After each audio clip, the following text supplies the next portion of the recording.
बदलापूर येथील अवैध श्रीबीज विक्री प्रकरणी डॉक्टर अमोल पाटील याला नाशिकमधून ताब्यात घेण्यात आलेलं आहे। आज डॉक्टर अमोल पाटीलला कोर्टात हजर करण्यात येईल।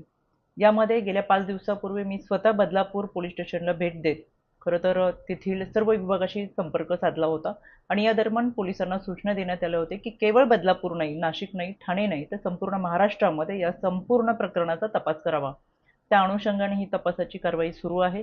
यामध्ये बदलापूर पोलीस स्टेशनचे तपास अधिकारी राजेश गजल असतील अतिशय आणि त्यांची टीम अतिशय चांगल्या पद्धतीने तपास करत आहे। यामध्ये जळगाव मधून देखील एक आरोपी ताब्यात घेतलेला आहे, जो खोटे आधार कार्ड बनवून महिलांवरती ट्रीटमेंट करत असताना त्यांचा वापर करत होता।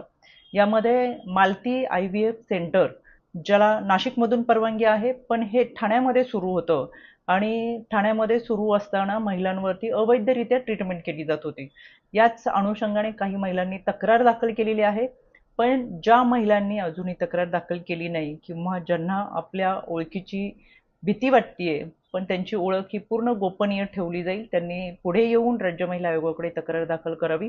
यामध्ये केवळ बदलापूर, नाशिक, ठाणेच नाही तर संपूर्ण महाराष्ट्रामध्ये या रॅकेटचे जे पाळेमुळे आहेत ते मुळासकट उखडून टाकण्याचं काम हे पोलिसांच्या माध्यमातून सुरू आहे। राज्य महिला आयोग म्हणून आम्ही यावरती संपूर्णपणे लक्ष देतोय, त्याच्यामुळे कोणीही पीडिता महिला असेल तर त्यांनी समोरून आपली तक्रार दाखल करावी।